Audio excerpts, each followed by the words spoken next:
Для меня очень большая честь и вот это приглашение, и возможность как-то поучаствовать в вашей работе, которая, в общем, вот со стороны видится как совершенно уникальная работа на национальном уровне. И те инициативы, которые Кыргызстан выдвигает вот, в сфере охраны природы, ну, в общем, без, так сказать, ну, я вот лично считаю, что за ними будущее, они будут поддержаны мировым сообществом. И это большая честь, вот, что мы можем как-то, ну, что ли, посодействовать и поделиться своими знаниями и соображениями. Миша, следующий слайд, пожалуйста. Вот сейчас уже коллеги передо мной много говорили именно о роли вот, деструктивной роли экономического развития. Миша, следующий слайд. Можно? Ага. Вот. И действительно мы везде вот видим, что как любая экономическая инициатива, там, будь то дорога, там, разработка месторождения, она приводит к разрушению соответствующих экосистем. Но вот мы видим, что на таком высоком уровне вот самого большого глобального бизнеса, который, в общем-то, и ответственен за то бедственное положение, в котором находится глобальная биосфера, происходят, так сказать, тектонические процессы по осознанию того, что именно утрата биоразнообразия является основной из угроз, собственно, для этой вот хищнической вот экономической деятельности. То есть глобальный бизнес уже пришел к осознанию того, что утрата биоразнообразия, и вот как они формулируют это, и коллапс экосистем – это в течение ближайших 10 лет вторая по значимости угроза вот, существованию той системы, которая есть, после экстремальных погодных явлений. И вот то есть вот те, кто больше всего разрушают, они пришли к этому выводу, что утрата биоразнообразия является угрозой для их деятельности. Пожалуйста, следующий слайд. Но вот каким образом биоразнообразие, под которым мы понимаем именно разнообразие видов, биологических видов, каким образом они связаны, вот биоразнообразие и устойчивость экосистем? Если мы возьмем пример Кыргызстана, то мы увидим, что действительно эти процессы, к сожалению, идут рука об руку. И вот мы видим здесь данные по деградации пастбищ, это сравнение периода 2000-2004 и 2010-2016 год, вот сравнительно недавно выполненное исследование, и мы видим, что пастбища значительно, значит, большое количество пастбищ имеют степень очень высокой деградации за такое короткое время. Это делались исследования на основании спутниковых данных и вот различных индексов, связанных с функционированием растительности. И то же самое мы знаем, что несмотря на то, что изменение биоразнообразия – это не линейный процесс, и там при промежуточном, значит, нарушении оно может несколько возрастать, но при увеличении деградации идет и падение биоразнообразия. То есть уже здесь, на этом уровне, мы связываем биоразнообразие и функциональность экосистемы, то есть ее способность к самоподдержанию и к поддержанию гомеостаза. Миша, следующий слайд. И вот здесь биотическая концепция, биотической регуляции окружающей среды, автором которой является Виктор Георгиевич Горшков, она как раз связывает воедино вот эти понятия видов, биологических видов, как компонентов экосистемы, и вот этой функциональности, то есть способности экосистемы поддерживать собственный гомеостаз и гомеостаз окружающей среды. И согласно биотической регуляции, естественные экосистемы это сложнейшие образования, в которых заключена информация об оптимальных характеристиках окружающей среды и климата. И когда в отсутствии значимых нарушений они формируют и стабилизируют вот эту окружающую среду, которая оптимальна для их собственного существования и компенсируют допороговые возмущения. Когда мы нарушаем экосистему и нарушаем, соответственно, и видовое распределение, и видовой состав, этот механизм регуляции разрушается, и это приводит к деградации самой окружающей среды. И то есть, так сказать, вот в конвенциональном представлении у нас другой вектор, то есть ухудшается окружающая среда, например, вот там что-то происходит, тоже глобальное потепление, вот как Аня показывала там карты, и это влияет на экосистему, она, так сказать, оказывается в неблагоприятных условиях. Но происходит обратный процесс, когда, поскольку экосистемы очень оказывают огромное стабилизирующее влияние на окружающую среду, когда мы их разрушаем, происходит дестабилизация этой окружающей среды. Поэтому, когда мы подвергаем деградации природной экосистемы, мы получаем дестабилизацию и деградацию окружающей среды и климата и в локальном, и в региональном, и в глобальном масштабе. Следующий слайд. Вот, значит, Виктор Георгиевич Горшков, вот он, значит, работал в нашем институте в отделении теоретической физики, он является автором концепции. Следующий слайд. Вот он был другом Эмиля Джапаровича Шукурова.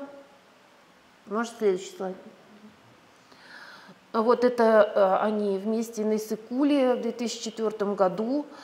И уже с 2004 года, можно следующий слайд, мы вместе, вот я тоже, так сказать, тогда еще совсем молодой исследователь, стали взаимодействовать с Эмилем Джапаровичем вот в обсуждении и разработке вот этих научных основ природоохранной политики, базирующихся на том понимании, что экосистемы сами являются стабилизаторами окружающей среды.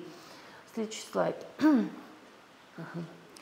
И вот если мы говорим о функциональности экосистемы, то есть о том, как экосистема влияет на окружающую среду, то мы понимаем, что мы должны сохранять не отдельные виды, а именно их совокупность, которая представляет собой осмысленную экологическую сущность.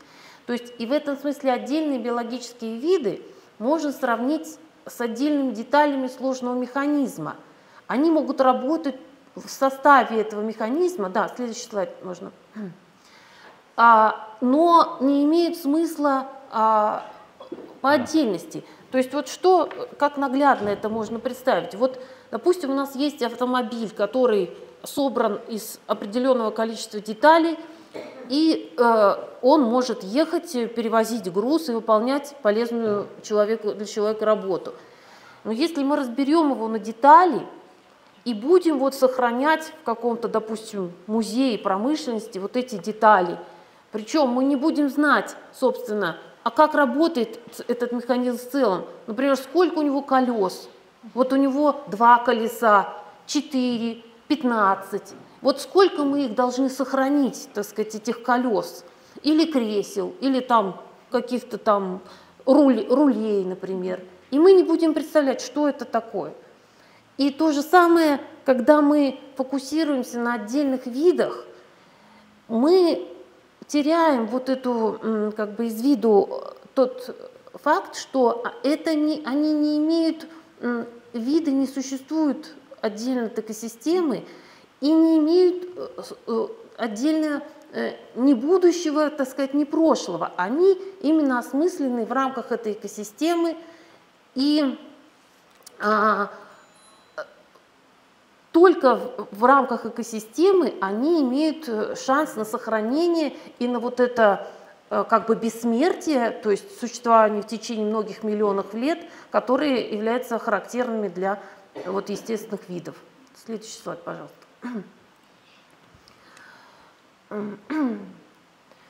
Вот, таким образом, если мы смотрим на то, что происходило с человечеством, вот и на глобальные изменения, которые мы сейчас имеем, то мы видим, что происходило два процесса. С одной стороны, мы имеем разрушение первичной растительности, которая вот особенно ускорилась, так сказать, вот здесь вот еще проекции до 2100 года, но мы видим, что резкое увеличение произошло в 20 веке и в начале, значит, 21-го, и на это накладывается, значит, рост концентрации СО2, вот эта синяя линия на правом графике. То есть мы имеем два серьезных процесса, которые приводят к дестабилизации климата. И если сейчас, говоря о климате, мы фокусируемся именно на СО2, то есть на вот этой связи, что изменились условия окружающей среды, а экосистемы как-то реагируют, и это для них это возмущение, а тот факт, что мы разрушили практически естественные экосистемы на большей части территории суши, он остается в тени. Вот это. И связи от разрушения экосистем к дестабилизации климата, они не обсуждаются должным образом.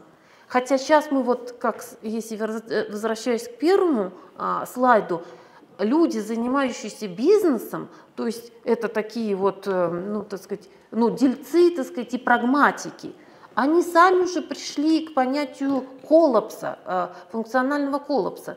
И вот это вот просто иллюстрация такая, если можно щелкнуть, она заработает.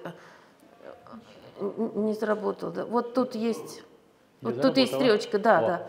Вот у нас есть устойчивое состояние климата, которое устойчиво только в присутствии естественных экосистем. Если мы их уничтожаем, то эта устойчивость исчезает, и в присутствии СО2 мы можем получить, ну тут схематически показано, для глобального климата переход в очень абсолютно неблагоприятное для современной флоры и фауны состояние.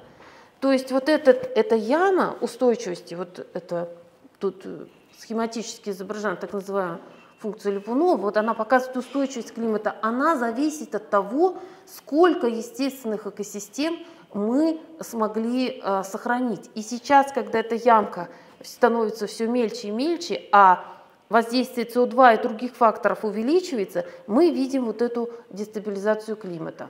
Следующий слайд, пожалуйста. Вот. И, значит, вот очень важным аспектом, который необходимо как бы вот принимать во внимание, когда мы говорим о природоохранной политике, вот фокус на биоразнообразии и такой вот, я бы сказала, музейный подход, где мы отдельные виды, как элементики, кирпичики, вот рассматриваем, и их удобно, что ли, представлять вот при описании каких-то, ну, выработки политики, вот отдельные виды. Это мы упрощаем подход вот к жизни и к экосистемам. Но дело в том, что вот экосистемы, вообще жизнь, это крайне сложные объекты. Вот если мы задумаемся, в чем их отличие от неживых, вот мы можем там сказать, что какие-то тоже есть сложные, вот, например, там торнадо, там, так сказать, закрученные потоки, большое потребление энергии, там, или ураганы, или какие-то другие. Но живые системы настолько сложны, что они никогда спонтанно не возникают. То есть вот это известно как закон Пастера, живые системы возникают только путем копирования других живых систем. Вот следующий слайд, пожалуйста, вот он иллюстрирует это. То есть если мы, это говорит вот к тому, что если, допустим, у нас какой-то вид вымрет, он больше не появится. То есть жизнь не возникала вновь, вот она существует 4 миллиарда лет, И она ни разу, так сказать, у нас, она не прерывалась с одной стороны, но и не возникало другой жизни. То есть могло бы быть, что вот жизнь возникает, вот как, например, здесь на левом рисунке, это упорядоченные системы, называются такие улицы облаков, вот cloud streets. Они возникают, когда соответствующие природные условия позволяют. А вот живые объекты, они никогда не возникают спонтанно. Никаких. И вот эта сложность, пожалуйста, следующий слайд, эта сложность связана именно с тем, что вот жизнь, она очень жестко связана с окружающей средой, и она представляет собой информационную сеть, вот эта генетическая информация, которая в видах присутствует, которая управляет и регулирует окружающую среду. То есть мы можем думать о вот биосфере, которую покрывают живые клетки, как о такой распределенной вычислительной системе, которая решает задачу стабилизации окружающей среды в пригодном для самой жизни состоянии. И когда мы, например, вот заменяем эту систему произвольным образом в процессе вот то, что мы называем природопользование, то мы меняем эти потоки информации, и это, естественно, приводит к дестабилизации окружающей среды. Пожалуйста, следующий слайд. Вот и таким образом вот жизнь — это процесс, который имеет достаточную сложность для того, чтобы создавать и поддержать условия, необходимые для собственного вот продолжения на временах порядка миллиардов лет. И что здесь очень важно отметить? Вот скорость прогресса человека очень высока. То есть можно оценить, как быстро мы аккумулируем новую информацию, меняем технологии, и вот в информационных единицах этот процесс в 10 миллионов раз примерно превышает скорость эволюции. Это означает, что когда мы разрушаем окружающую среду, жизнь никогда не сможет эволюционировать к этому и как-то приспособиться. Но с другой стороны, другой параметр, который очень важно знать, это какой объем информации обрабатывают живые клетки в естественных экосистемах для регуляции окружающей среды. И этот объем информации, то есть количество операций в секунду, что ли, вот если мы сравним с компьютером, он по современным оценкам на 20 порядков, то есть это единица с 20 нулями, то есть это миллиарды, миллиардов, превосходит возможности современной цивилизации. То есть если мы утрачиваем этот механизм биотической регуляции, технологическим способом мы его заменить не можем. Следующий, пожалуйста, слайд. Вот. И тем не менее, вот, когда мы смотрим на, так сказать, подходы вот, к климатической устойчивости, да, и к сохранению биоразнообразия, мы видим, что они рассматриваются по-разному. Вот, например, климатические изменения – это Sustainable Development Goal 13, отдельная цель, а сохранение биоразнообразия – это другая цель. И между ними нет корреляций и нет, собственно, вот, несмотря на то, что у нас есть платформа по биоразнообразию и есть МГИК, как вот Володя отмечал, все взаимодействие идет именно в одну сторону, как изменение климата влияет на биоразнообразие, но не в обратную сторону.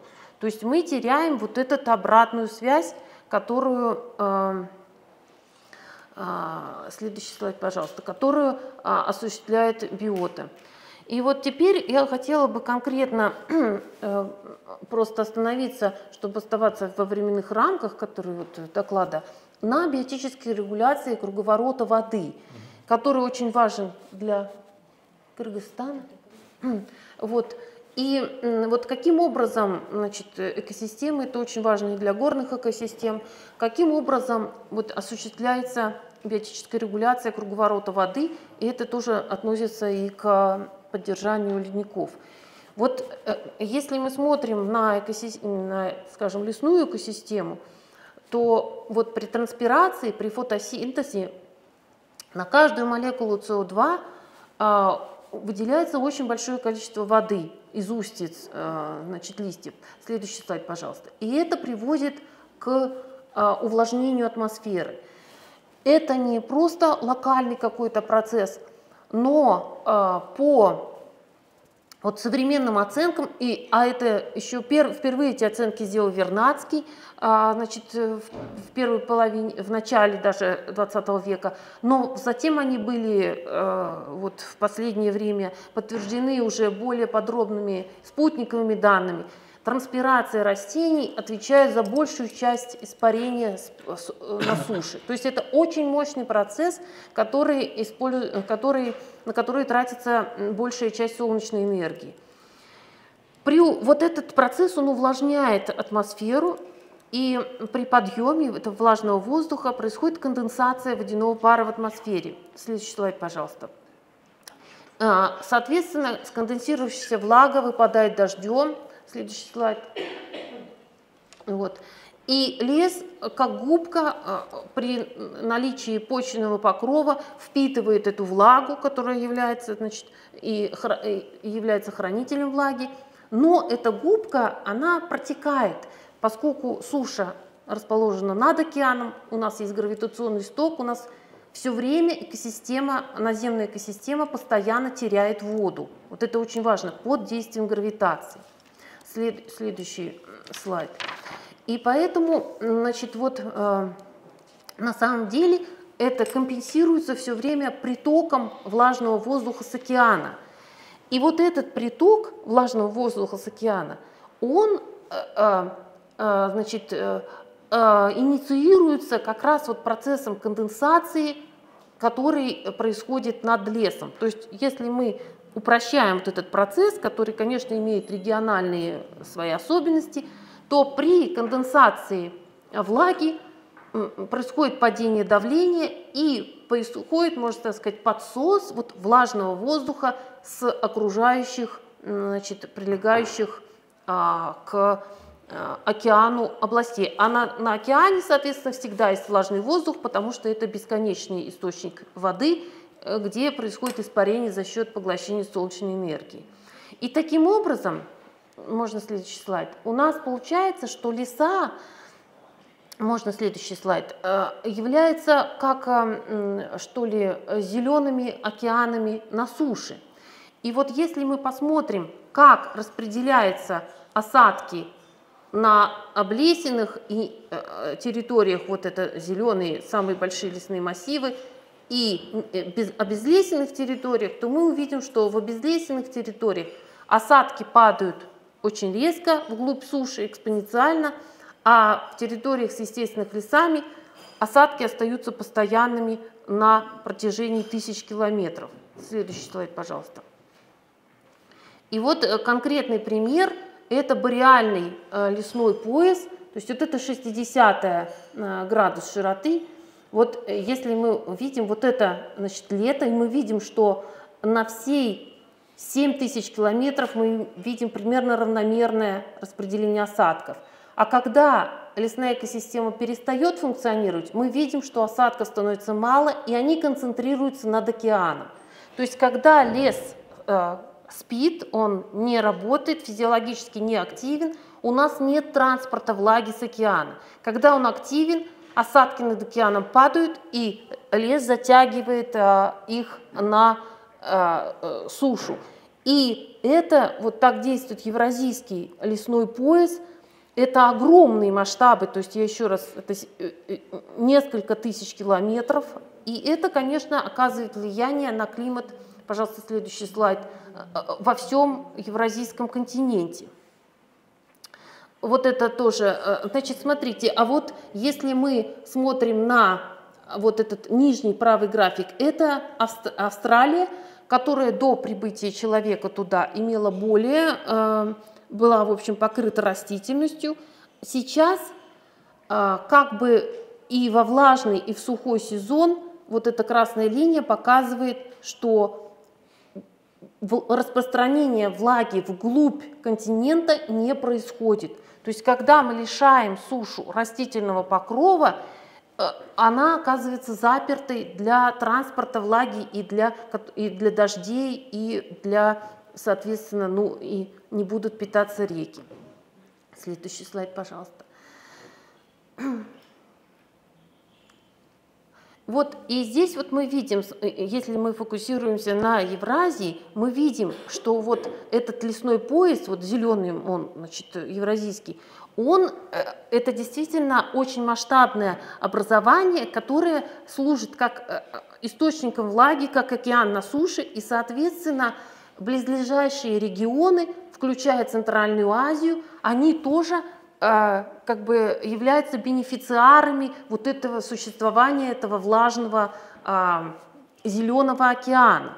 И поэтому, на самом деле, если мы говорим о стратегических инициативах, то вот этот лесной пояс, он должен быть сохранен как залог существования приемлемого для жизни человека круговорота воды на всем континенте.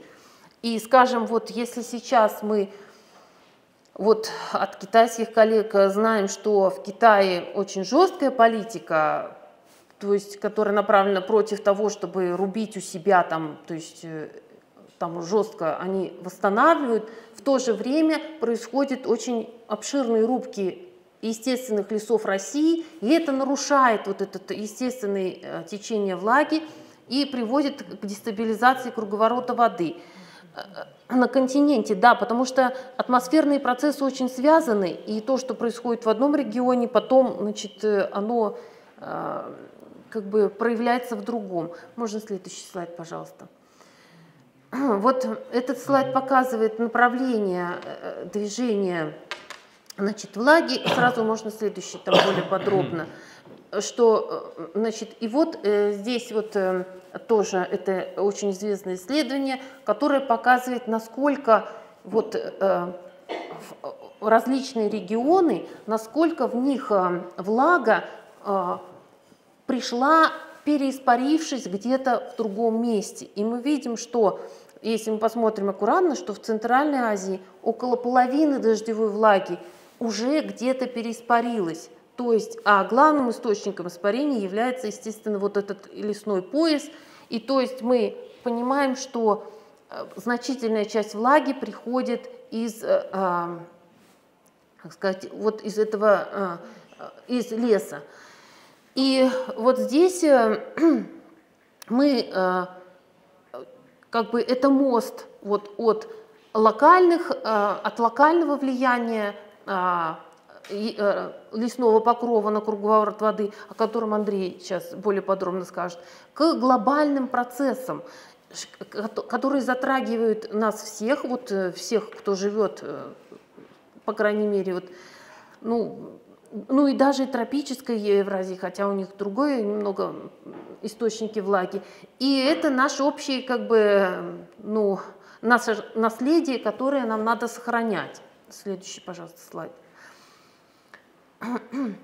И в этом смысле вот то, что мы знаем о инициативах Кыргызстана, о природа не знает границ, и вот то, что было принято на Генассамблее ООН, это важнейшие инициативы, которые вот необходимо, конечно, всячески, ну что ли, усиливать и находить